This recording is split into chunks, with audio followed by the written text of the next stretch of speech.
Assalamualaikum warahmatullahi wabarakatuh.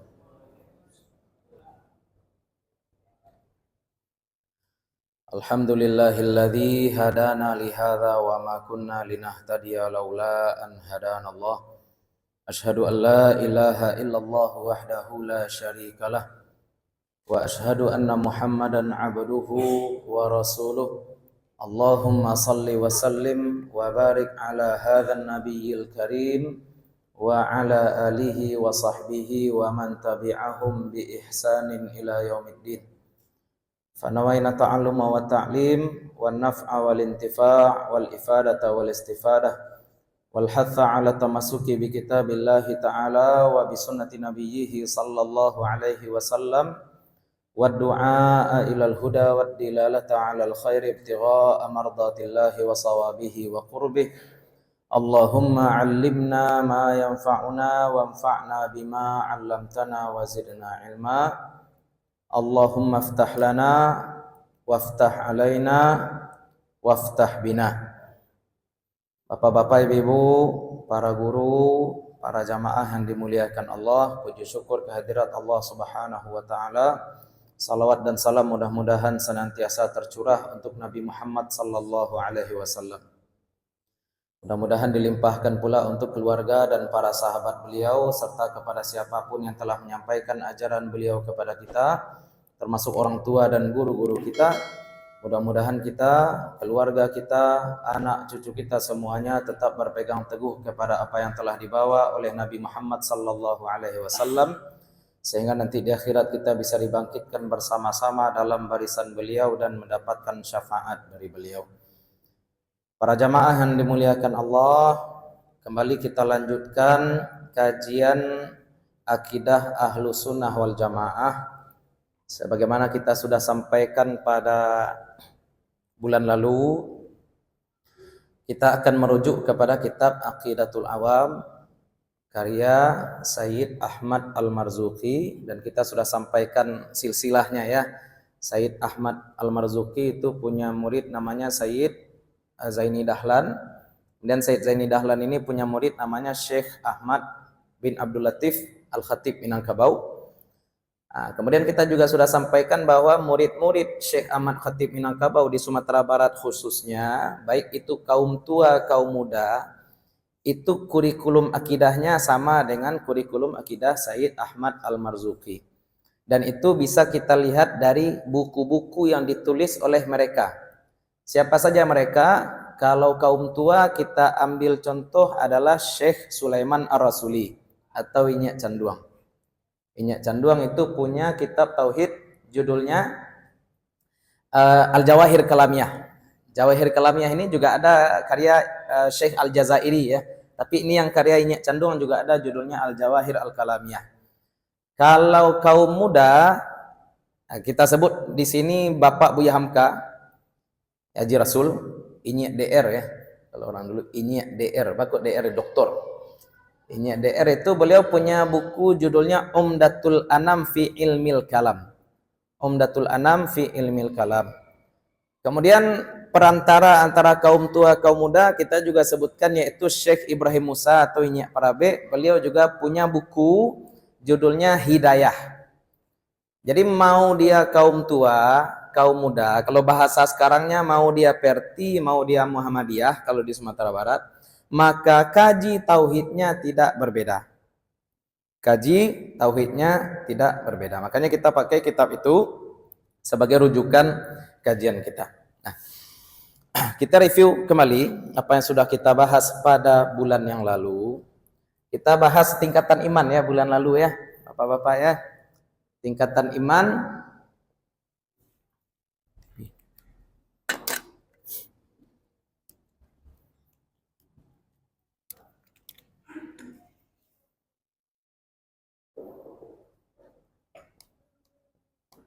Tingkatan iman. Anggap saja nampak ibu-ibu belakang. Tingkatan iman itu yang pertama kemarin apa? Iman namanya iman muqallid. Ya, iman taklid. Ditanya kepada dia, kenapa kamu beragama Islam? Kenapa kamu percaya pada Allah? Kenapa kamu percaya pada Nabi Muhammad sallallahu alaihi wasallam? Apa jawabnya? Orang tua saya Islam. Makanya saya juga Islam. Itu namanya iman taklid. Mau dia menjelaskan tentang keimanan ini secara detail, dengan burhan, dengan dalil, dengan argumen, dia tidak bisa. Maka orang-orang ini namanya apa? Muqallidun. Orang-orang yang beriman secara taklid. Yang kedua, orang-orang yang beriman secara rasio. Nah, ini baru berfikir dia. Ya, iman mutakallimin. Mutakallimin itu kan disebut kalam. Sebut kalam ini banyak khilafiyah. Apakah karena pembahasan ilmu kalam dalam tauhid, atau orang-orang ini suka membuat perdebatan imajiner. Tuhan itu ada atau enggak ya? Kalau Tuhan tidak ada berarti seperti ini. Nah, kalau Tuhan ada itu, Tuhan yang ada itu satu atau lebih dari satu ya. Kalau Tuhan yang ada itu lebih dari satu berarti akan terjadi seperti ini. Nah berarti kan dia membuat kalam-kalam imajiner. Dia membuat dialog-dialog imajiner di dalam kepalanya. Kemudian dia jawab sendiri. Maka iman ini disebut iman mutakallimin. Ya, iman dengan berfikir. Mutakallimin.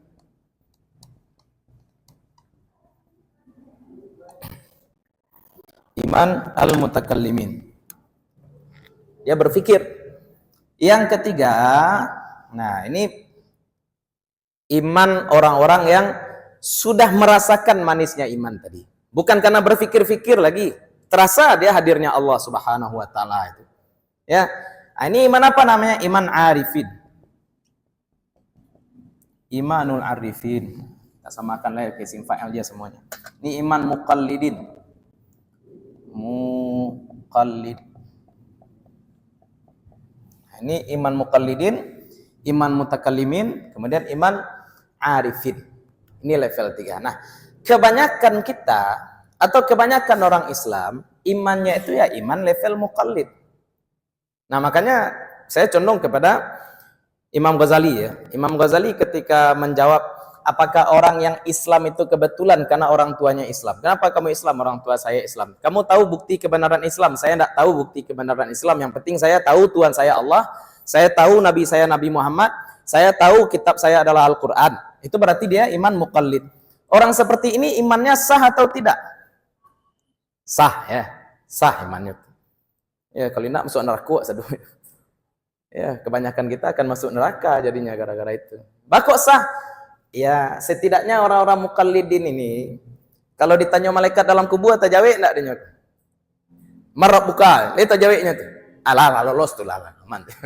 Jadi jangan dipasu plus ada orang untuk beriman mutakallimin. Sebab iman mutakallimin ini stres ya.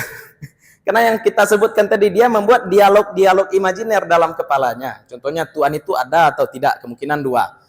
Kalau Tuhan ada seperti ini, kalau Tuhan tidak ada seperti ini. Kalau Tuhan ada itu Tuhannya satu atau banyak ya. Nah, dibuat-buat dialog-dialog seperti itu. Nabi mungkin sakit enggak ya? Nabi boleh miskin enggak ya? Kenapa Nabi Muhammad itu lahir dari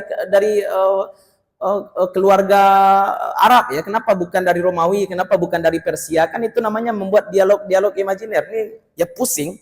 Tapi orang-orang seperti ini nantinya juga akan mampu menjawab syubhat-syubhat andai syubhat itu dilayangkan kepada orang-orang Islam.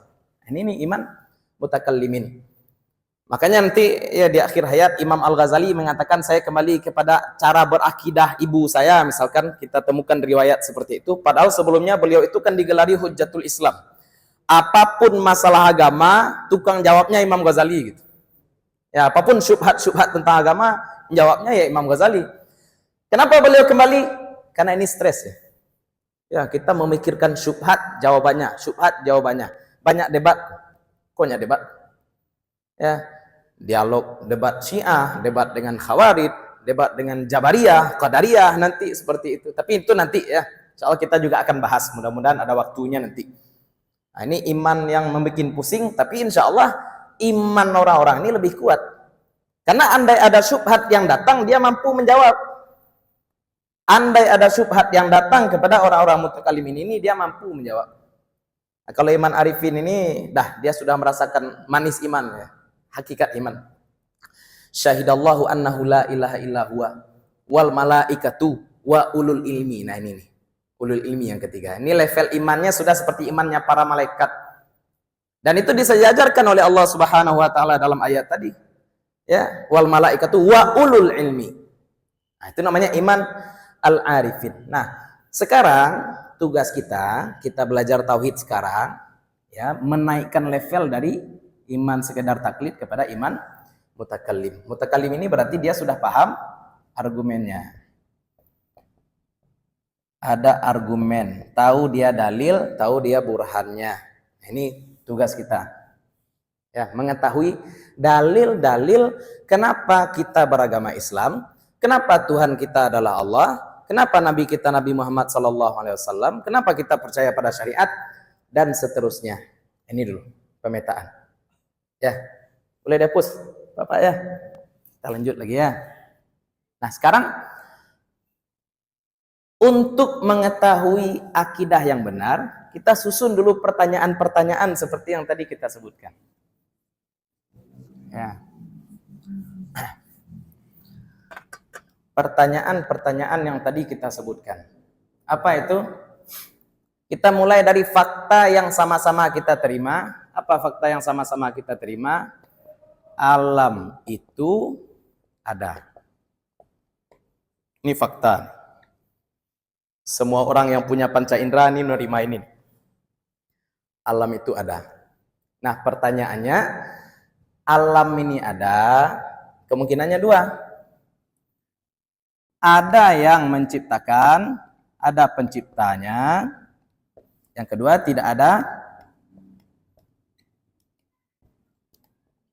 Tidak ada pencipta. Ini dua kemungkinan. Itu makanya disebut mutakalimin ya. Mutakalimin.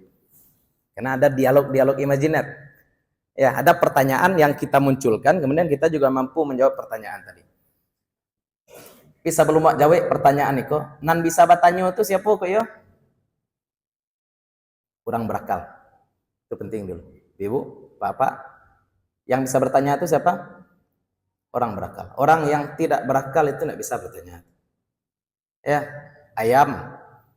Wak punya ayam di rumah, batalua. Wak ambil talu ayam tu, lainnya bertanya. Untuk aku, tidak ada bertanya. Protes, mungkin ada protes, tapi kau bertanya enggak. Sebab tanya itu adalah buah akal. Tanya itu adalah buah akal, buah pemikiran. Makanya syariat ini diturunkan oleh Allah Subhanahu wa taala kepada orang-orang yang berakal. Maka kita tegaskan ya, syariat agama Islam ini diturunkan oleh Allah kepada orang-orang yang berakal. Maka jangan sampai justru syariat kita adu-adu dengan akal. Ya, ada mungkin kita dengar kalau kita berjumpa dengan dalil, kalau kita sudah berbicara agama, matikan akal. Kalau akal mati, juga apa berpikir leh? Itu lutui leh. Kok jadi masalah tuh? Mohon maaf, kalau orang sudah bilang beragama jangan pakai akal. Beragama jangan pakai akal. Itu kan ujung-ujungnya dia akan mendoktrin orang yang dia dakwahi tadi, sehingga orang-orang tadi tidak boleh bertanya. Tidak boleh bertanya, tidak boleh banyak-banyak tanya. Aku mohon maaf ya kalau orang Kristen. Aduh, gereja dekat situ, Pak. Tidak ada ya. Contoh ya. Boleh nak kena wak di FKUB ke? Ya, aman Pak ya. Contohnya gini, ditanya dek orang anak Kristen pada bapaknya, Pak, nanti Yesus akan dibangkitkan kembali, Pak. Ya, berarti Yesus nak bisa bangkit sendiri, Pak. Iyo jo cakapnya. Berarti kalau nak bisa bangkit sendiri, berarti ndak Tuhan betul, Pak. Kecapaknya kira-kira. Jangan banyak tanya. Ini dulu rahasia Tuhan. Iya nak. Tak bayang ya. Kan ada itu jawabnya lihat.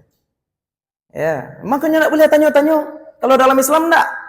Orang tidak akan mungkin punya pertanyaan seperti itu. Kenapa? Karena dari awal kita sudah menafikan segala bentuk penyerupaan Allah dari makhluk. Selesai. Ya. Bahkan kalau misalkan nanti pun ada orang bertanya kepada kita, Allah itu laki-laki atau manusia? Kan pertanyaan kurang ajar tuh Pak. Tapi harus bisa menjawab. Ya enggak?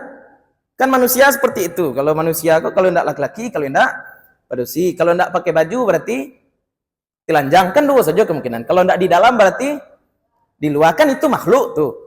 Kini orang bertanya, Allah tuh di dalam alam atau di luar alam? Kau mohon maaf ke, nanti awak jawab ya. Ini sesuatu. Allah tuh berpakaian atau indah, Ustaz? Cara menjawabnya kan gampang-gampang saja, nanti pakai analogi misalkan. Kau mau tanya ke ibu-ibu, ke apa-apa, ke spidol ya. Spidol kau jantan atau betina?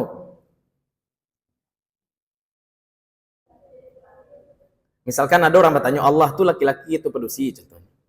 Karena dalam Al-Quran, Qul huwallahu ahad. Huwa ini adalah dhamir muzakkar, Ustaz. Berarti Allah kau laki-laki. Kini berarti Allah laki-laki, Ustaz. Kau kan pertanyaan kurang aja sebenarnya kok.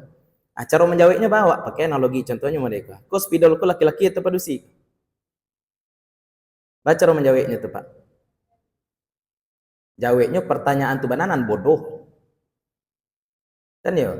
Nan laki-laki padusi ko nang kaditanya kalau makhluk itu berkembang biak.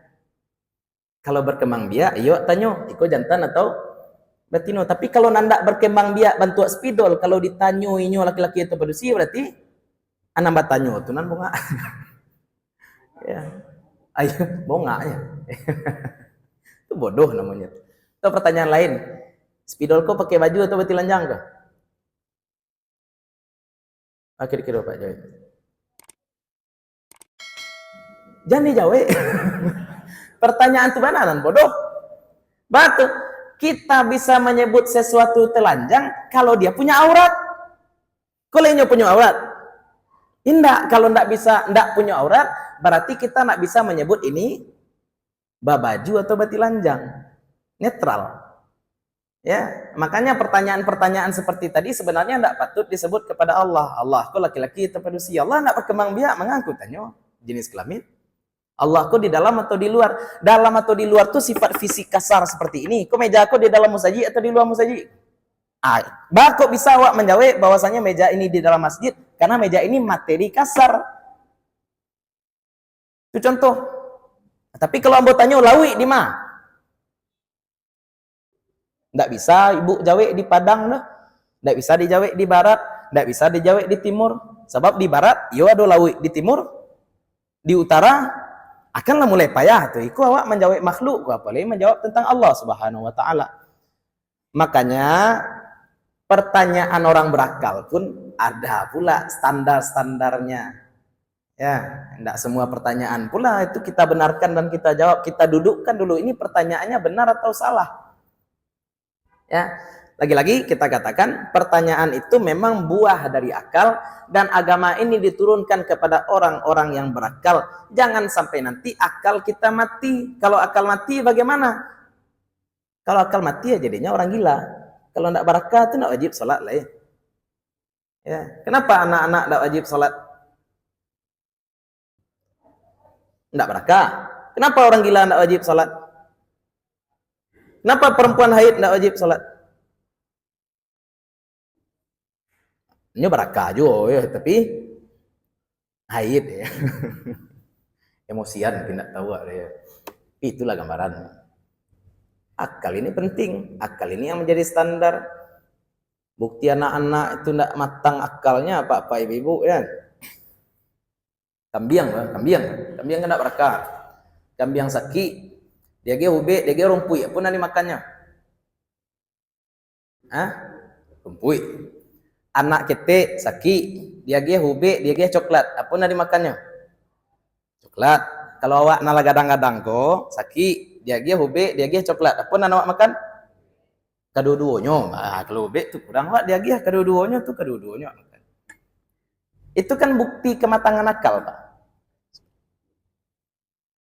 Berarti anak-anak berpikir pakai apa? Syahwat, nafsu. Itu makanya kalau akal mati apa penggerak awak le Pak? Ini dua itu saja penggerak manusia kan. Kalau bukan akal, nafsu. Kalau akal mati, nafsu jalan. Akal, bukan akal-akalan ya. Akal sehat. Itu pasti akan membimbing kita kepada ilmu. Karena memang Nabi Adam dimuliakan oleh Allah Subhanahu wa taala dengan ilmu. Bagaimana Nabi Muhammad itu menangkap ilmu? Ya diberikan oleh Allah instrumen untuk mengolah ilmu tadi. Apa itu? Nah, itulah yang disebut dengan akal. Nah, jangan di-off-kan akal ya. Kalau off akal ya, paniang nggak jadinya. Mau dia tadi lah.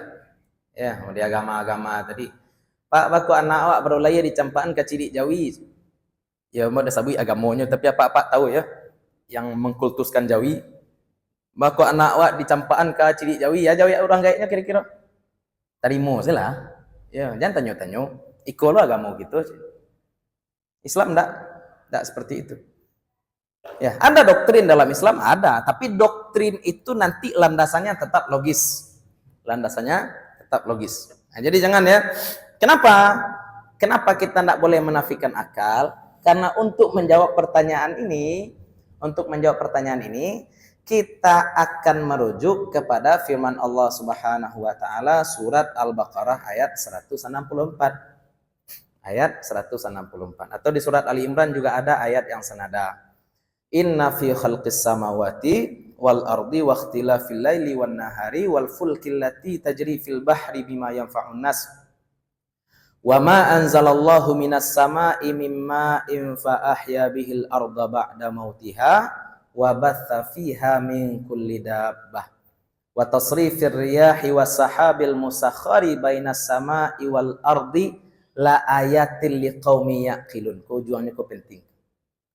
Jadi sebelumnya Allah Subhanahu wa taala menjelaskan fenomena langit dan bumi, penciptaan langit, penciptaan bumi, bagaimana lautan di atasnya bisa berlayar kapar, bagaimana perputaran angin, ya bagaimana Allah Subhanahu wa taala menurunkan hujan, ujung-ujungnya Allah sampaikan apa? La ayatil liqaumi yaqilun. Pada hal-hal ini terdapat ayat, terdapat bukti, terdapat dalil bagi siapa? Bagi orang-orang yang berakal. Ada orang kini tidak boleh pakai akal. Kalau tidak boleh pakai akal, pakai apa? Pakai nafsu itu saja itu. Dua itu saja itu, Pak. Ya kan kita sampaikan tadi contohnya ya, anak-anak karena akalnya tidak matang, maka dia pakai apa? Nafsu. Kalau kita Bapak Ibu yang sudah berakal dikasih obat, walaupun obat ini pahit, akal kita itu bisa menangkap apa yang akan kita dapatkan setelah kita mengonsumsi obat. Contoh lain kok. Kita punya anak atau kita punya adik, kita minta adik kita ko, anak kita ko untuk menemani kita berobat ke rumah sakit. Contoh, berobat ke rumah sakit. Sampai di rumah sakit, yo minta tolong ke adik kita umur 4 tahun, umur 5 tahun ko. Kawanan akak, yo, kawanan abang yo, abang ke berubek ke rumah sakit. Sampai di rumah sakit bertemu dengan dokter. Oleh dokter kemudian diperiksa. Setelah diperiksa ternyata oleh dokter dicucuk aja jarum, Pak. Suntiknya oleh dokter. Sudah disuntik oleh dokter, sekarang apa yang Bapak bilang ke dokter? Mau kasih ya? Mau kasih. Sudah kecek mau kasih boleh? Bagi ya boleh? Piti. Kau nak ketik, kau pulang batanyo-tanyo, kau pakak udah ada kau. Bodoh udah ambo kau batu. Rasanya tadi pergi ke rumah sakitnya sakit. Tiba di rumah sakit kiranya ditambah sakit pula ada dokter. Dicucuk. Ndak berang abang ambo dah cek. Justru malahnya terima kasih lo. Ndak sekedar berterima kasih lo, tapi itu kan logika anak-anak. Tapi orang yang paham, orang dewasa dia paham. Iya, ikolo prosedurnya, ikolo ikhtiar awak kalau ingin sehat. Memang mungkin secara zahir tampaknya prosedur-prosedur yang kita lalui ini prosedur yang tidak mengenakkan. Tapi wak tahu di balik prosedur yang tidak mengenakkan ini ada sehat yang sedang kita usahakan. Makanya ube walaupun pahit tetap diminum. Itu orang berakal. Orang berakal tidak melihat pahitnya obat, tapi melihat khasiat di belakang itu. Ya. Nah, jadi jangan dinafikan akal. Karena Allah Subhanahu wa taala sendiri yang menyatakan bahwa ayat-ayat kauniyah, ayat-ayat penciptaan langit, penciptaan bumi, fenomena-fenomena yang ada di alam ini hanya dapat disaksikan, dipahami oleh orang-orang yang berakal. Nah, sekarang alam itu ada. Alam ini ada. Dua kemungkinan. Ada pencipta atau tidak ada pencipta. Mana yang logis? Itu saja simpel. Sebab akibat. Ada meja. Meja ini ada yang bikin atau tidak ada yang bikin? Ada yang bikin. Ada lampu. Lampu ini ada yang bikin atau tidak ada yang bikin? Ada yang bikin. Ya, ada proses. Sesuatu yang tidak ada kemudian menjadi ada, tidak mungkin ada dengan sendirinya. Kalau orang-orang ateis akan menyatakan bahwasanya semua ini kebetulan. Kalau kita katakan semua kebetulan, ini gawat, Pak. Gawat. Kok gawat? Betapa banyak kebetulan-kebetulan yang akan kita bilang bahwasanya itu kebetulan, yang akan kita paksa orang menerima bahwasanya inilah fakta. Padahal tidak mungkin kebetulan seperti itu kebetulannya. Kebetulan manusia kalau makan daging, manusia makan sayur, manusia makan nasi. Kalau awak makan nasi, Pak ya, nasi apa warnanya? Ya, kalau keluar apa warnanya? Tergantung asam apa sambanya, Ustaz. Warna nan masuk jangan keluar sama atau berbeda? Kok bisa berbeda? Ada proses pencernaan. Sekarang proses pencernaan pertama kan di mulut, Pak. Dikunyah, kemudian air liur kita membantu proses pencernaan awal. Masuk ke lambung. Di lambung makanan tadi dicerna oleh asam lambung. Asam lambung ini kuat. Kue, Pak. Kalau asam lambung naik ke rakuangan barasonya. Kan ange-ange, Pak. Tapi kalau asam lambung ini tetap di lambung, terasa enggak? Enggak. Kenapa? Karena memang dinding lambung itu didesain kuat terhadap asam lambung. Lupa mau pH asam lambung itu entah 2, entah 3, pokoknya tinggi pH-nya. Keasamannya itu, Pak. Ya, kuat dinding lambung menahan asam lambung tadi. Kan kalau misalkan kebetulan dijawabnya serupa itu. Oh, kebetulan mah dinding lambung kita kuat. Oh, kebetulan usus halus baru kemudian usus 12 jari. Kebetulan usus 12 jari baru kemudian usus besar. Kebetulan ada usus buntu. Kebetulan anus di bawah. Kan kebetulan saudara bahkan ada teh anus. Ya, terlalu banyak kebetulan. Kebetulan hidung manusia ini menghadap ke bawah. Kalau madok ke tehnya, nampuang ya hujannya, enak. Kebetulan alis kok di teh, tidak di bawah, roh. Kalau di teh kan kalau paluh turun dari teh kan laijo panahannya. Kalau di bawah, ayo matu tanya. Itulah. Terlalu banyak kebetulan nanti. Ya, apalagi kalau misalkan kita lihat makhluk lagi, hewan-hewan lagi, fenomena-fenomena alam yang lain ya, seperti yang disinggung dalam surat Ar-Ra'du atau di dalam surat Al-Baqarah ayat 164 yang tadi kita sebutkan.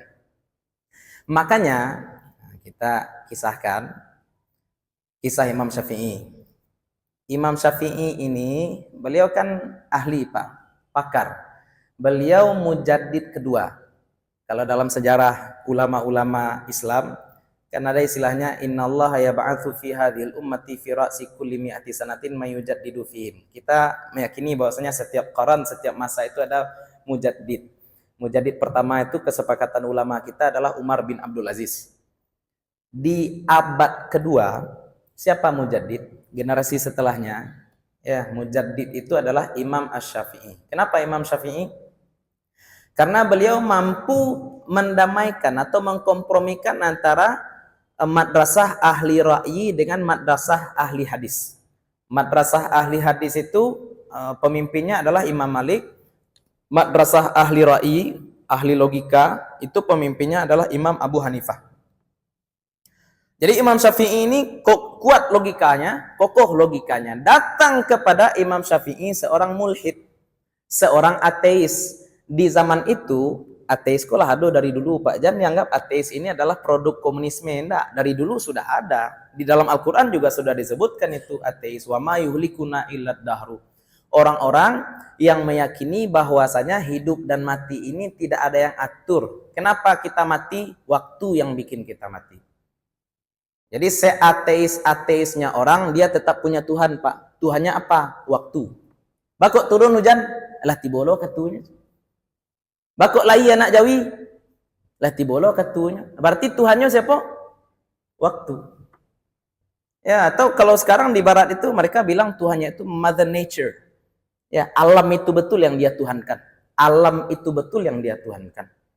Jawabannya apa? Begitu pula cara kerja alam. Begitu pula cara kerja alam. Dikit-dikit begitu pula cara kerja alam. Berarti yang dia tuhankan siapa? Alam.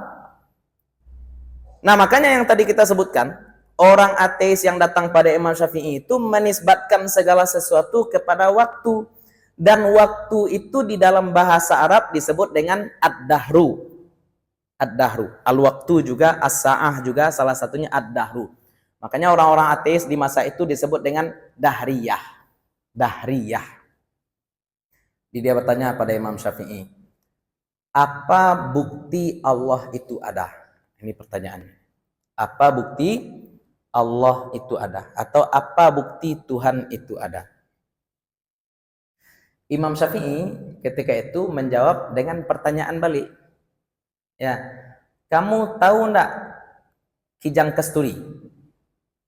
Ya, Kijang Kasturi. Kijang Kasturi. Musk Deer. Ya. Itu Pak, parfum kasturi ya. Parfum kasturi itu dibuat dari apa, Pak? Ibu tahu enggak? Parfum kasturi itu dari apa dibuat? Bukan dari jeruk kasturi ya. Dari apa? Russo. Itu nama Pak Sobi, Kijang Kasturi itu. Ya. Jadi diambil dari lemak dan bercampur darah ya. Darah kijang tadi diolah untuk menjadi parfum kasturi. Misik, musk. Ya. Tapi kalau nak pernah cari rusuh awak tukar saja cerita Imam Syafi'i. Lai tahu juga bau, itulah kira-kira tanya. Lai tahu engkau juga bau. Lai. Apa yang dimakan oleh kerbau? Rumput. Nah, sekarang coba engkau pikirkan. Kerbau ini makan rumput. Dari rumput yang dimakan oleh kerbau ini, ada yang berubah menjadi daging. Iya Pak. Rumput dimakan kerbau. Dari rumput yang dimakan oleh kerbau ada yang berubah menjadi daging. Dari rumput yang dimakan oleh kerbau ada yang berubah jadi darah. Ya enggak? Dari rumput yang dimakan oleh kerbau ada yang berubah jadi kulit, jadi bulu, jadi tanduk, jadi tulang, jadi nya bagai, jadi susu. Nah, kok tambahan dari ambo kayak tadi ceritanya tentang kijang kan Imam Syafi'i. Pernah enggak apa-apa berpikir ketika makan dendeng? Kerumpui, pernah enggak berpikir sama dia? Bahkan enggak? Wah, kurang tafakur sebenarnya. Kurang tafakur. Ya. Jadi kalau orang banyak tafakur tuh setiap apa yang ada di hadapannya itu mengingatkan dia pada keagungan Allah saja tuh Pak. Makan dagingnya, serat-serat daging nampak adiknya kuah iko dari rumpui. Ya enggak daging itu dari rumpui Pak? Dari rumpui daging itu. Tulang apa warnanya? Putih ya. Pacik tulang di tangan suuk, pacik rumpui gajah di tangan kida. Rumpui warnanya hijau, tulang warnanya putih ya. Tulang kare rumpui. Tulang ko dari rumpui mah. Percaya Pak nak? Iya, tulang ko dari rumpui. Susu. Diagi rumpui pagi susu. Salah. Diagi jawi pagi rumpui. Sapi pagi-pagi dikasih rumput. Sore-sore bisa kita ambil susu. Bisa kerbau dan sapi membuat susu? Hah? Hebat jawi ko Pak yo. Wak gih rumpui kanyo, dia gihnya kawa apa? Sianan membuat susu tadi. Jawi membuat. Hebat jawi itu. Nah, jawi enggak pandai membuat susu. Apa yang dilakukan oleh sapi? Yang sapi tahu cuma makan. Sapi tidak tahu bahwa rumput yang dia makan akan berubah jadi daging, akan berubah jadi tulang, akan berubah jadi bulu. Sapi tidak tahu itu. Yang sapi tahu cuma pertanyaannya kemudian, kalau bukan sapi yang mengubah rumput tadi menjadi daging, lalu siapa yang mengubah rumput tadi menjadi daging? Kan itu lah pertanyaannya Pak. Jalih hendak jawi membuat susu. Jawi makannya. Dan mengubah rumput tadi menjadi susu siapa? Di sini nanti kita perkenalkan Allah. Tapi kita akan sepakat bahwa ada yang memprogram. Ada yang memprogram sehingga yang dimakan oleh sapi tadi berubah menjadi daging, menjadi tulang, dan seterusnya. Pertanyaan kemudian, siapa yang memprogramkan itu? Pencipta alam. Sama dengan yang memprogram kita. Itu yang kita katakan tafakkur tadi. Ya, berpikir. Kita tengok fenomena alam inilah yang kemudian akan mengantarkan kita pada kesimpulan bahwasanya alam ini tidak mungkin ada karena kebetulan saja. Talua, makan talua tadi makan jawi ya, ini makan talua. Telur itu ketika awal-awal keluar dari pantat ayam, boleh dimakan atau tidak, Pak? Boleh, balon nak boleh. Talu aku bukan ayam kah? Yo, jangan dibayangan lo tampe keluarnya nak. Taluannya bayangan. Taluanan baru boleh dimakan tak? Boleh. Kalau Allah diparam oleh induk ayam selama 10 hari, boleh dimakan tak? Bakal enggak boleh. IC-nya alun jadi anak loh itu. Darah ya kalau buka itu. Alun padek dagingnya leh. Masih bagumpa-gumpa darah di dalam. Coba bayangkan talua baru keluar, warnanya putih aja kuning. Tapi diparam 10 hari, menggumpa-gumpa darah di dalam. Diparam 10 hari lagi, keluar ayam. Ya, terus sebalik hari lagi. Enak. Awalnya kuning aja putih ya. 21 harinya Pak, 21 hari saja waktu yang dibutuhkan untuk mengubah kuning telur dan putih telur berubah menjadi sianan mau ubah kuning talua menjadi ayam. Kan kebetulan sedonya jadinya. Ya. Kebetulan otakku letaknya di kepala, untung enggak diletui sini enak. Terlalu banyak kebetulan yang akan kita bilang kebetulan jadinya. Ayam, balik ke ayam, enak. Ayam tuh makan jaguang. Ya Pak, ayam makan jaguang. Kalau orang ternak ayam petelur kok, diagiannya 3 sabaleh atau 5 sabaleh kepada ayam. Ya, kalau ada kini kandang ayam Jerman tuh. Jadi koko tampek masuk makanan ayam, ikut tampek keluar talua ayam. Itu kan bantu sihir tuh. Dimasukan makanan ayam dari siko, diambil talua dari siko. Nan masuk apa tadi? Jaguang, dada. Nan keluar, bakok bisa. Ayam nan membuat talua. Nah, jawaban Pak sama aja nan tadi. Ayam cuma tahu makan. Yang membuat jagung tadi berubah menjadi telur dengan kulitnya, dengan kuningnya, dengan putihnya siapa? Bahkan kulit ayam tuh luar biasa, Pak. Ya, kulit ayam tuh kan enggak sekedar kulit kare. Di dalam kulit kare ada 20 kulit arinya kan? Karena talua bentuk itu, Pak. Dibilang ini kebetulan, kacau jadinya. Enggak ada yang kebetulan. Pasti ada yang memprogram sehingga makanan ayam tadi bisa berubah menjadi telur. Pertanyaan kemudian, siapa yang memprogram itu saja? Makanya ada sekarang aliran ateis baru ya. Aliran ateis baru itu apa? Mereka yakin bahwa alam ini ada yang mengontrol. Mereka yakin bahwasanya alam ini ada yang mengatur, memprogram.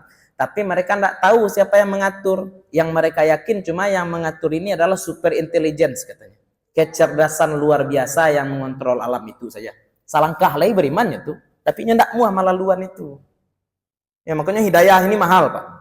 Hidayah itu mahal.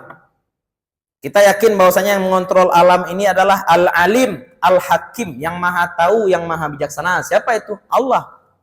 Dari mana kita tahu Allah? Nah, nanti kita jelaskan ya landasan logisnya. Tapi untuk sekarang kita tahu bahwasanya yang menciptakan kita adalah Allah karena alhamdulillah kita terlahir dari orang tua Muslim. Syukuri itu. Makanya saja jai orang gae, kalau orang gae awak lahir Islam dan mewariskan Islam itu kawak, itulah nikmat kadang. Ya, itu sudah nikmat besar. Nah, jadi itu cara menjawab. Jadi tafakur itu penting ya. Wah iya gua kalau di kampung ambo kebetulan rumah ambo di kampung bekas sawah. Kalau rumah bekas sawah ditimbun, dibuat sumur, airnya bacinagan. Airnya bacinagan. Dibuat oleh ayah saringan air itu dari dorom, diisi pasir, batu bata, iju, arang. Air yang masuk kuning, yang keluar kuning aja bro. Kuning aja bro. Akini di tanah yang airnya bacinagan tadi ditanam tabu. Ditanam tabu. Kira-kira ayah tabu itu bacinagan enggak? Enggak cinagan loh Pak. Wak lah membuat panyariang ayah tadi sagadang dorom, ayah tadi tetap bacinagan. Tapi oleh tabu panyariangnya cuma ure-ure tadi, ure-ure tabu saja. ketika air yang busuk di dalam tanah masuk ke batang tabu, rasanya indak sekedar hilang cinagannya doh, tapi diubah menjadi mani. Sianan mau bahaya tadi menjadi mani? Kan itu pertanyaan, Mak. Apa ibu punya tanah? Kemudian di tanah tadi ditanam lado, di tanah tadi ditanam tomat, di tanah tadi ditanam limau. Ya, limau, tomat, lado. Rasa limau? Asam mani. Ditanam cimangko, rasa cimangko? Mani. Ditanam lado, rasa lado? Ditanam tomat, rasa tomat? Rasa tomat. Enggak tahu lah rasanya, pokoknya rasa tomat. Rasanya kan berbeda-beda. Kini ndak usah dia pupuk. Ini insyaallah akan berbuah jo, ndak usah dia pupuk. Tanahnya sama, airnya sama, tapi rasa bakal bisa berbeda-beda. Dek batangnya berbeda. Iya kok berbeda nah batang, apa pengaruh batang tuh ke rasa buah sabana-bananya, Pak? Ya. Berarti kan ada yang memprogram sehingga buah lado tuh padeh, ada yang memprogram sehingga buah limau tuh asam manis, sehingga diprogram bahwasanya buah semangka itu rasanya manis, sehingga diprogram bahwasanya buah jariang tuh rasanya ya, kami payah loh jalian rasa jariang. Ya, ada yang memprogram seperti itu, dan itu bukan tanaman-tanaman ini yang membuat rasanya sendiri. Jangankan tanaman, nah makanya au ila anfusikum. Makanya kita melihat juga kepada diri kita sendiri. Awak tidak bisa memilih warna rambut awak, Pak. Rambut awak tagang-tagang, luju, keritiang, awak tidak bisa memilih. Bahkan detak jantung kita sendiri pun kita tidak bisa kontrol itu detak jantung. Siapa yang punya kuasa mengatur detak jantung sekarang? Wah, Honda tidak pakai helm, Honda mati pajak, di muka ada polisi, waras jantung. Kalau ditanya keinginan awak ingin tenang saja jantung aku. Pintu macamnya. Dicaliak tapak tangan bawah warnanya. Pucik, tapak kaki pucik, bibi ya pucik. Kamu apa darah tuh? Ya, bahkan diri kita sendiri pun banyak hal-hal yang tidak bisa kita jelaskan. Syukur tuh, ya enggak? Kita tidak mengontrol detak jantung kita sendiri. Ya, ambo pribadi kalau apa-apa nan suko lari atau berenang itu kan terasa tuh. Barikna jantung koyo, karehna detaknya awak ingin stabil lah. Kawan awak lari santai saja kencang. Awak lari berjalan saja seketik lah mode-mode ko jantung. Ya, saya nan kontrol, siapa yang atur? Ketika awak lalu, kesadaran awak tidak aktif. Ketika tidur, kesadaran tidak aktif. Jantung tetap berdetak, enggak, Pak? Berarti jantung ini kuasa kita atau kuasa orang lain? Jantung kita itu kita yang kontrol atau bukan kita yang kontrol? Keringat kita yang keluar itu kita yang kontrol atau bukan kita, Pak?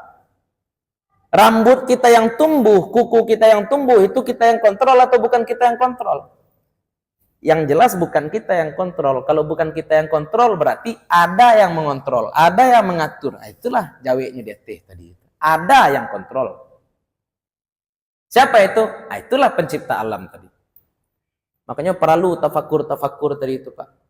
Tapi jangan banyak-banyaknya tafakur, ndak lama lo makan beko kecil Ustaz, makan daging jawi karena aku dari rumpui. Biko makan ikan rayo wak tekan lo beko ikan tabi ku ada tandehnya tidak biko lo.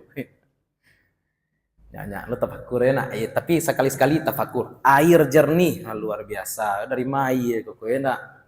Air hujan kah atau air tanah kah? Kan aneh air tanah tuh, Pak.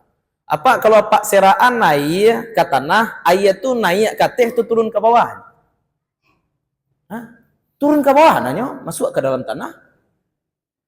Ya.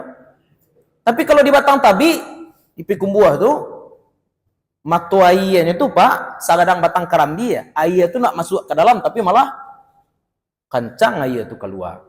Kok bisa? Hujan, air dari langit, prosesnya air di bumi ini menguap, kemudian sampai di langit. Kok ada bateh yang tidak bisa dilalui oleh uap air? Kalau bapak-bapak naik pesawat, ada tuh batas yang tidak bisa dilalui oleh uap air. Sampai di situ saja ketinggiannya.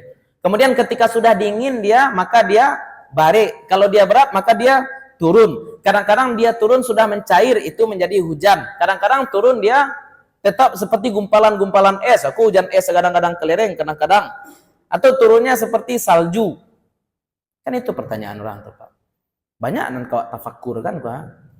Kalau ditanya, mana ndake ke matahari, Bukit Tinggi atau Padang? Kau bukan matahari tapi belanjo doh. Ya. Mana ndake jo matahari, Bukit Tinggi atau Padang? Mana nangik? Harusnya nanangik itu nandake jo matahari, itu nan jauh jo matahari. Bakok dingin Bukit Tinggi daripada Padang. Ya orang akan jawab, oh itu perbedaan tekanan udara, Ustaz.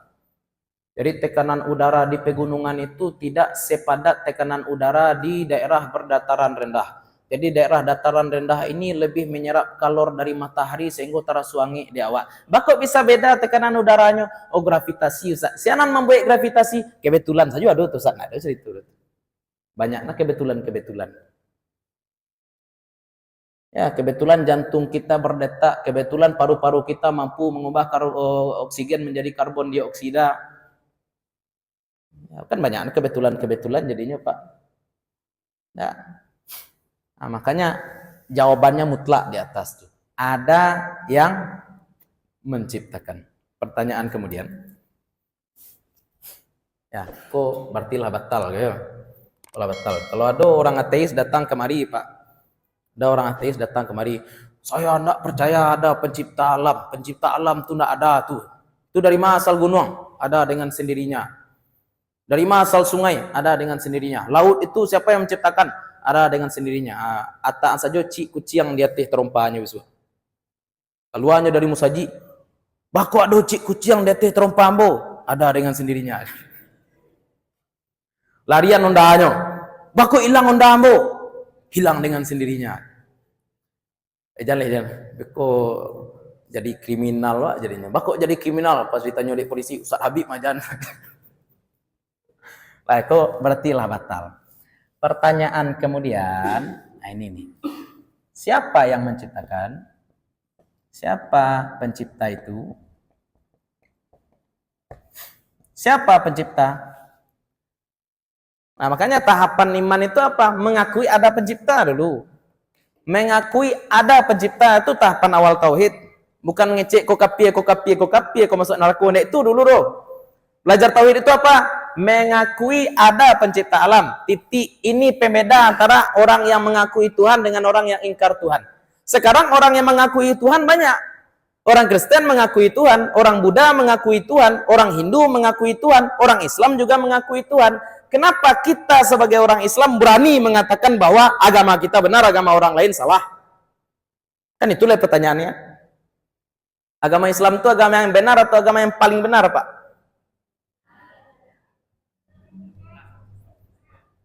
Hah?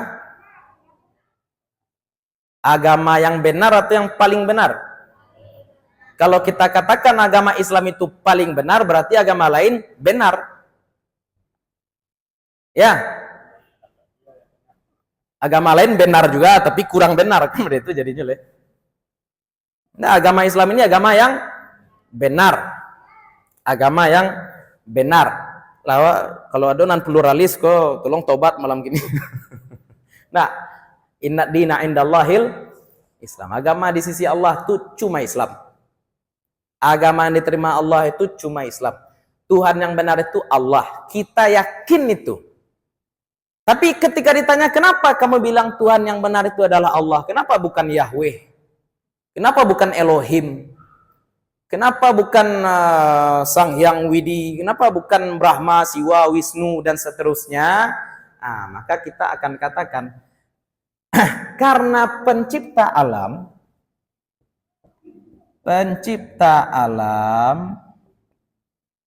itu harus superior daripada yang dia ciptakan. Ini kaidah. Kok lambang ya? Superior ya. Pencipta alam itu mesti lebih daripada yang dia ciptakan. Ini simpelnya seperti ini. Ya, ini kita membantah ateis tadi. Ya. Tapi lawan kita bukan cuma ateis. Orang kafir itu bukan cuma orang-orang yang mengingkari Tuhan, tapi orang-orang yang juga menyembah selain daripada Allah. Nah, sekarang orang-orang yang menyembah selain daripada Allah itu kita berikan ini. Kamu menyembah Allah, iya. Kenapa kamu menyembah Allah? Karena kaidah baku yang kita sepakati ini, pencipta alam mesti superior daripada alam. Tidak mungkin pencipta alam itu inferior. Apa saja ciri-ciri pencipta alam itu lebih daripada yang dia ciptakan, lebih daripada alam? Yang pertama, pencipta alam itu ada lebih dahulu dari alam.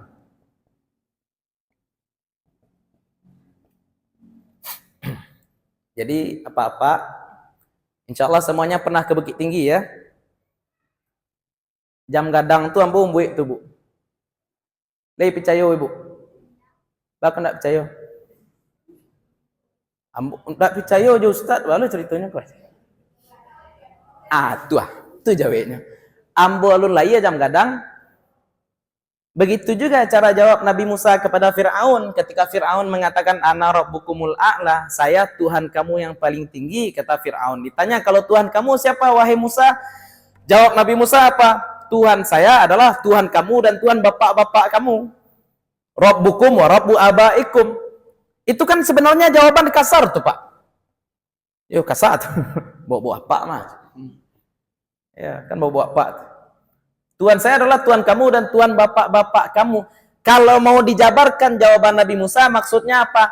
Fir'aun, kamu belum lahir, bapak kamu ada. Kalau kamu ngaku Tuhan, terus yang bikin bapak kamu siapa?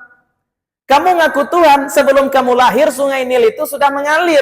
Bapak kamu minum dari sungai Nil tadi. Pertanyaannya, kalau kamu ngaku Tuhan, yang bikin sungai Nil itu mengalir sebelum kamu lahir siapa? Kan itu sebenarnya jawabannya itu, Pak. Maka tidak mungkin Tuhan itu lahir kemarin. Tuhan itu mesti ada sebelum alam. Itu yang disebut apa? Terdahulu. Ya, lebih dahulu daripada alam. Kemudian apa lagi? Kita melihat alam ini berubah. Alam ini berubah. Seperti yang kita sebutkan tadi. Rumput berubah jadi daging, berubah jadi sapi, sapi berubah menjadi randang, randang berubah jadi kan itu tuh alam. Ya, alam ini selalu berubah. Pencipta alam itu tidak akan berubah. Kenapa? Karena segala yang berubah pasti ada akhirnya. Semua yang berubah pasti ada akhirnya. Tapi kalau pencipta alam itu bagaimana? Tidak ada akhirnya. Karena tidak berubah. Ya, tidak binasa. Pencipta alam tidak akan binasa. Kalau binasa berarti bukan pencipta alam. Maka kalau ada yang menyembah sesuatu yang mati, sudah jelas itu bukan Tuhan. Makanya Qadhi Abu Bakar Al-Baqillani ini pernah dibully oleh pendeta ya. Apa kata pendeta ini? Nabi Muhammad itu nabi ya? Iya, Nabi Muhammad nabi. Nabi Muhammad berperang? Iya, Nabi Muhammad ada berperang. Nabi Muhammad pernah kalah perang? Iya, Nabi Muhammad pernah kalah perang. Apa kata pendeta ini? Bala tuh Nabi kalah perang. Dibalikkan oleh Qadhi Abu Bakar Al-Baqillani karena beliau Qadhi ya, hebat. Tuhan kamu Nabi Isa. Ya, Isa bagi kamu Nabi, bagi kami Tuhan. Kan itu orang Kristen ya. Isa bagi kamu Nabi, sedangkan bagi kami Tuhan. Jadi kamu tuhankan Isa. Ya, Isa masih hidup atau sudah mati? Versi orang Kristen Pak ya, enggak versi awak kan Allah bangkitkan nanti Allah angkat Nabi Isa ke langit. Kalau versi orang-orang Nasrani, Nabi Isa itu hidup atau mati? Lah mati je. Kecek Qadhi Abu Bakar Al-Baqillani, Tuhan kok Tuhan mati terus ini. Tadi dikeceknya Nabi bakok kalah parang. Biasa saja. Namanya manusia, ada sehat, ada sakit, kadang kaya, kadang miskin, kadang menang, kadang kalah. Tapi kalau Tuhan mati, tando indah Tuhan, karena itu. Semua yang ada akhirnya bukan Tuhan. Terus apa lagi? Pencipta alam superior kita katakan tadi, berarti pencipta alam mesti berbeda dengan alam. Mesti berbeda dengan alam. Kalau sama dengan alam tuh Pencipta alam mesti berbeda dengan alam. Kalau sama dengan alam, berarti alam. Simpel saja. Ya. Kalau nampak kesamaan berarti itu alam. Terus apa lagi? Pencipta alam itu tidak butuh pada alam. Kenapa? Karena sebelum ada alam, pencipta alam sudah ada. Berarti ada atau tidak ada alam, pencipta alam ini sudah sempurna, kaya. Pencipta alam tidak butuh alam. Ini penjabaran superioritas pencipta nih ya. Kemudian apa lagi? Alam ini selalu ada bandingan. Need, did, andat kalau bahasanya di dalam Al-Quran ya. Selalu ada padanannya, itu alam. Tapi kalau pencipta alam bagaimana? Satu-satunya. Tidak ada bandingan. Ya, bandingan atau tandingan. Pencipta alam itu satu mutlak. Nah, ini dia. Ya. Standar pencipta alam. Di sini kita mendistingsi orang yang beragama dengan orang yang tidak beragama. Itulah berbeda. Tapi masalahnya apa? Orang beragama Tuhannya banyak pula. Dan masing-masing orang beragama menganggap bahwasanya agamanya yang benar. Kenapa kita sebagai orang Islam menganggap bahwasanya Islam inilah agama yang benar? Kita lihat Tuhannya. Yang disembah agama-agama yang berbeda-beda ini siapa? Kita sebagai orang Islam menyembah pencipta alam. Pencipta alam itu bagaimana? Mesti superior daripada alam. Bagaimana bentuk superioritas pencipta alam? Dia mesti ada lebih dahulu daripada alam. Dan adanya itu mesti tetap, tidak ada akhirnya. Adanya pencipta alam itu juga mesti berbeda dengan alam. Karena kalau sama dengan alam berarti dia alam. Kemudian pencipta alam itu tidak butuh kepada alam. Karena kalau dia butuh pada alam, berarti dia lemah. Kemudian pencipta alam itu mesti tidak ada bandingan. Kok yang terakhir kok perlu buat analogi cek kayak. Ada dua kotak kue sama besar. Ada dua kotak kue sama besar. Yang satu isinya satu kue. Yang satu isinya dua kue. Ma kue nan gadang. Ini kotak pertama, ini kotak kedua. Di kotak pertama kuenya isinya di kotak kedua isi kuenya kotaknya sama gadang kah? Pertanyaannya, ma kue nan lebih gadang? Tuh. Kalau satu kotak ini isinya dua kue, maka kue ini saling membatasi. Kalau kue lah ya bahas juga. Ya. Pencipta alam itu kan tidak terbatas, Pak. Pencipta alam tidak terbatas. Kalau pencipta alam itu ada dua, berarti kedua-duanya saling membatasi. Berarti terbatasnya jadinya. Tapi kalau satu, absolut, mutlak, tidak ada batasan. Ya. Satu mutlak itu tidak ada batasan. Tapi kalau ada dua, maka kedua-duanya saling membatasi. Nah, sekarang kita jadikan standar ini untuk melakukan eliminasi Tuhan. Sebab Tuhan kok banyak. Ada Tuhan asli, ada Tuhan palsu. Ya. Kan dalam ayat 165 kan itu. Wa minan nasi may yattakhidhu min dunillahi andadan yuhibbunahum kahubbillah. Mereka menyembah Tuhan selain daripada Allah. Mereka mencintai mereka sebagaimana mereka mencintai Allah. Padahal Tuhan-Tuhan mereka itu palsu. Sekarang kita pakai standar seperti ini. Mohon maaf kalau ada orang FKUB hadir Pak ya, Wak lakukan seleksi Tuhan ya. Nah, sekarang kita ambil Tuhan agama Hindu dulu ya. Tuhan agama Hindu ini siapa? Banyak ya. Ambil Tuhan yang utamanya dulu, Trimurti ya. 3 tubuh. Brahma, Siwa, Wisnu ya. Apakah Brahma, Wisnu dan Siwa itu lebih dahulu daripada alam? Ya, kata mereka ya. Oke lah, lulus di sini. Apakah Tuhan itu ada akhirnya atau kekal? Bisa mati enggak Tuhan orang Hindu? Bisa mati. Oh, berarti ada akhirnya. Karena yang disikuk.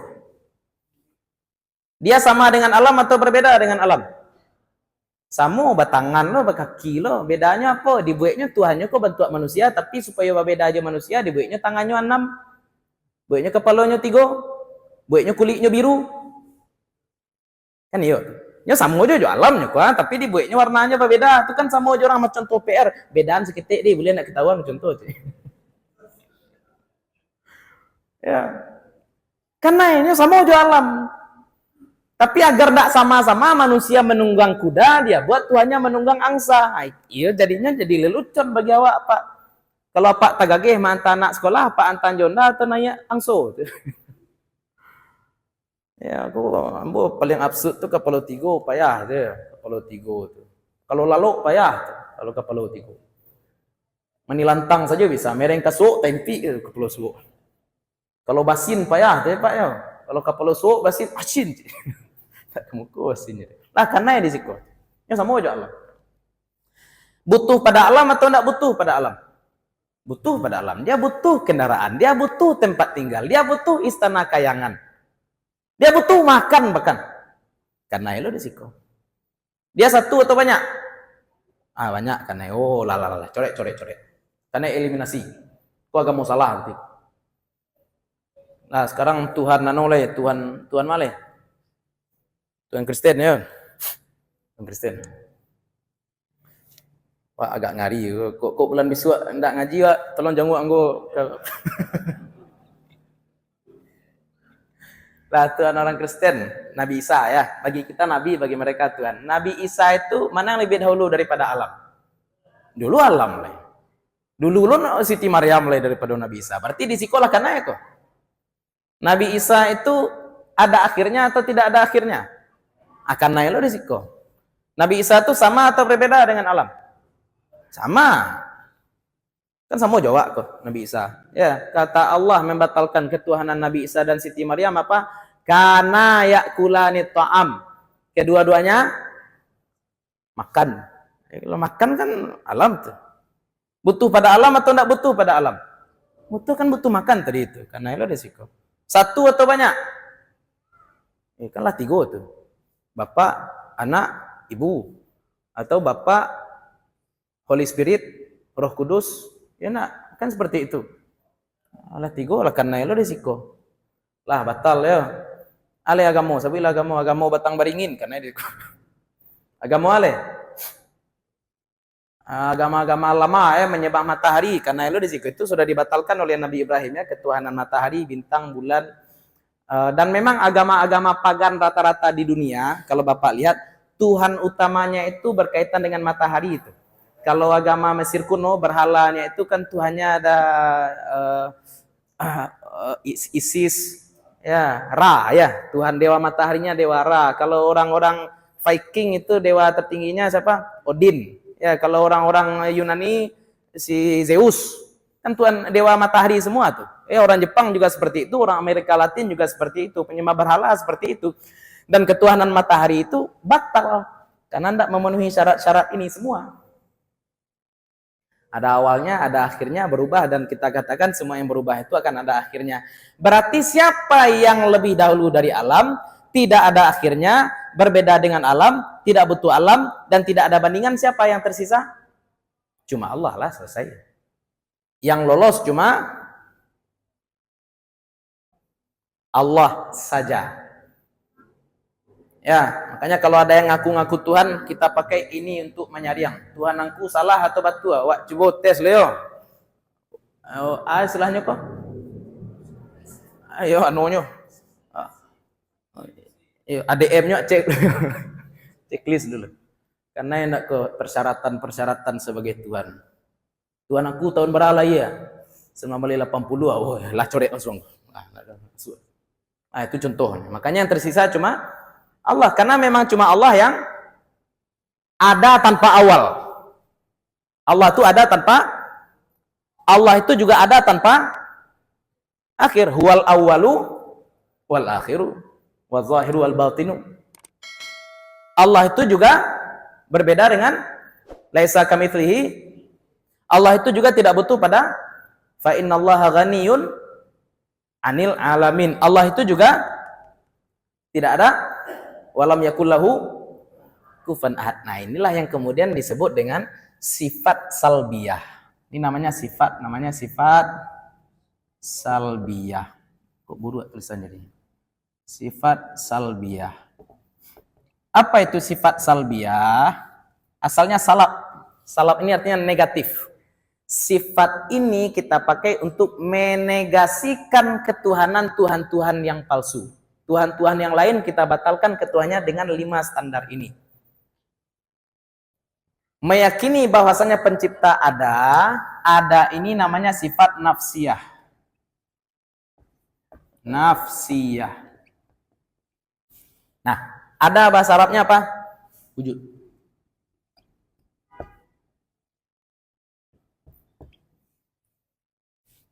Ada tanpa awal, dahulu bahasa Arabnya apa? Qidam. Tidak ada akhir, bahasa Arabnya apa? Baqa. Berbeda dengan alam? Mukhalafatu lil. Tidak butuh pada alam? Qiyamuhu. Satu, tidak ada bandingan? Wahid. Wahda. Nah, ini asal. Ya. Ini asal. Kenapa kita belajar tauhid itu apa dulu tadi? Wujud. Ya. Ciri-ciri tauhid yang benar tuh, Pak, mulainya dari wujud. Mohon maaf nih ya. Ciri-ciri tauhid yang benar itu kita belajarnya dari apa? Wujud. Kenapa? Karena langkah awal tauhid, langkah awal iman adalah mengakui bahwasanya alam ini ada yang menciptakan. Itu saja dulu. Pertanyaan dasar manusia, saya dari mana? Dari orang tua. Orang tua saya dari mana? Kan seperti kakek saya dari mana? Kan seperti itu. Pasti ada ujungnya. Ujungnya siapa? Pencipta alam. Air ini dari mana? Dari semua. Semua kok ayahnya dari mana? Dari tanah. Tanah kok dari mana? Mungkin dari langit. Kan seperti itu. Pasti ada asalnya. Kalau orang kimia, itulah kok. Apa senyawa air? H2O. Apa senyawa oksigen? O2. Itu Pak ya. Air H2O, oksigen. Bako ikan bisa bernafas di air. Kalau orang belajar kimia karena dia paham bahwasanya H2O itu ada O. Kalau berarti cara kerja ikan itu apa? Mengambil OO yang ada di air itu, Pak, kemudian dikawinkan menjadi O2. Kan itu yang dibutuhkan ikan. Ya. Api sekarang, api ini contoh api. Air, api. Air itu H2O. H hidrogen. O oksigen. Oksigen itu bisa terbakar enggak, Pak? Bisa, oksigen bisa terbakar. Api butuh oksigen untuk bisa menyala. Berarti air ini sebenarnya memadamkan api atau membuat api menjadi semakin besar? Secara logika kimianya, air ini bisa jadi bahan bakar. Makanya orang sudah mulai membuat mobil berbahan bakar air, tapi 2 kali karajo. Sebab karajonya mah dipisahkan hidrogen dari oksigen ya. Iya. Berarti tuh, iya mau dekolo alam tuh yang menciptakannya, Pak. Tidak mungkin nih ada dengan kebetulan saja. Ya. Makanya salah satu tanda kekuasaan Allah itu apa? Pohon yang tadinya kita jadikan tempat berlindung agar kita merasa sejuk, di sisi lain juga bisa Allah ciptakan api dari pohon tadi. Ya Pak ya, pohon yang hijau, yang aslinya sejuk, api itu dari mana asalnya? Juga dari pohon. Nanange dari pohon, nandingin dari pohon juga kan ayat. Itu gunanya apa tadi? Tafakkur, akal dipakai. Jangan dimatikan, jangan dipadamkan. Nah, ini landasan sifat nafsiyah, sifat salbiyah. Insyaallah bulan depan kita akan bahas sifat ma'ani dan maknawiyah. Ya, ma'ani dan maknawiyah. Ustaz, jadi ujung-ujungnya berja sifat 20, Ustaz? Ya kan itu kejawab dari awal tadi. Lampu pribadi tidak ingin menyebut sifat 20 dari awal, batu. Sebab zaman kini banyak orang tidak suka judul. Nya ndak ingin menangaisi gara-gara judul kaji di musajid sifat 20 tu kaji orang gaib, orang-orang tua tu ndak. Dulu orang itu Pak. Sifat 20 aku kaji bid'ah ke dulu ada Nabi ngecek sifat Allah ke 20 ndak ada orang tu mengaji itu tadi malam kan ada orang itu. Ambo sebut-sebut orang itu ambo jawab. Ada Nabi ngecek bahwasanya Nabi yang wajib diimani itu 25. Ada Nabi mengecek makharijul huruf tu 5 Pak. Kan awak belajar tauhid makharijul huruf 5 ya. Syafatain, lisan, halak, khayshum, macam ni. Jauf. Ada Nabi mengecek 5 ko makharijul huruf. Dah. Malaikat ada berapa? Banyak, maksud 10 saja. Tapi yang wajib diimani bakal 10. Ada Nabi ngecek malaikat yang wajib diimani 10. Indah, itu kan hasil pembacaan ulama. Walaupun malaikat ini sangat banyak, tapi yang namanya disebut secara frontal oleh Nabi walaupun Nabi jumlahnya 124.000, tapi yang namanya disebut secara gamblang di dalam dalil-dalil yang qat'i cuma kan itu contoh. Walaupun sifat Allah ini sangat banyak di dalam Al-Quran, tapi yang wajib, yang pasti, yang mesti ada pada Allah ada 20. Mohon maaf ya, 20 aku wajib. Muka suja mengingkari satu dari yang 20 kapi ya. Contoh sifat pertama apa? Ada. Allah itu ada. Ada orang bilang Allah tidak ada berarti tapi ya. Salah satu sifat 20 apa lagi? Maha melihat. Kalau ada orang bilang Allah tidak melihat tapi ya. Allah Maha tahu. Kalau ada yang bilang Allah tidak tahu tapi ya. Allah itu lebih dahulu pada alam. Kalau ada yang bilang Allah itu tidak lebih dahulu daripada alam tapi ya. Tapi ya, bandingkan sifat Allah yang tidak ada dalam sifat 20. Apa contohnya? Maha penyayang. Kalau ada orang bilang Allah tidak sayang kamu, kapianya apa? Allah tidak sayang kamu doh. Kapi enggak? Enggak. Aja awak. Iyo mah Allah berangkang. Iya kan? Kan enggak kapian doh. Karena Allah boleh menyayangi, Allah juga boleh murka. Ya. Itu contoh tuh. Nah, jadi jangan dibilang penyayang itu sifat wajib bagi Allah, bukan. Penyayang itu sifat Allah tapi tidak wajib. Apa namanya? Jaiz. Jaiz namanya itu. Allah wajib adil enggak? Enggak wajib adil. Karena kalau Allah adil kita semua masuk neraka. Siapa yang bulan ini enggak berbuat dosa? Yuk tangan. Ambo lagi umrah sekali. Ya, tapi ya bersebut di Makkah saja. Amban tanung umrah. Nah, kan masing-masing kita berbuat dosa. Kalau Allah adil mutlak, berarti kita semua masuk. Kita harapkan Allah tidak adil. Kita harapkan Allah berharap Allah itu Ghafur. Pengampun itu lawan adil, Pak. Pengampun itu berlawanan dengan adil. Karena keadilan akan menghukum walaupun kesalahan itu kecil. Tapi kita berharap apa? Ampunan Allah. Makanya tidak ada orang berdoa pada Allah, wahai yang maha adil. Karena kalau dia berdoa, wahai yang maha adil, masuk nerakanya. Kita berdoa apa? Ya Ghafur. Wahai yang maha pengampun. Dosa ampunan kita, aku anggap salah nak doa ya Allah. Kan itu doa awak. Ya Allah, tolonglah, ambolah bersedekah. Enak, tolong ampuni dosa ambo. Kan itu. Berarti akan menyogok Allah tuh, Pak. Kan iya kan? Tapi itu kan cara Allah juga. Allah yang mengajarkan kita wa atbi'is sayyi'ata al-hasanah. Ya, kalau dengan Allah boleh ya, kalau pengadilan dunia enggak boleh ya. Ustaz Habib mengajarkan tadi malam minta ampun pada Allah. Dengan apa? Dengan mengikutkan amal baik setelah kita melakukan maksiat. Itu cara kita dengan Allah.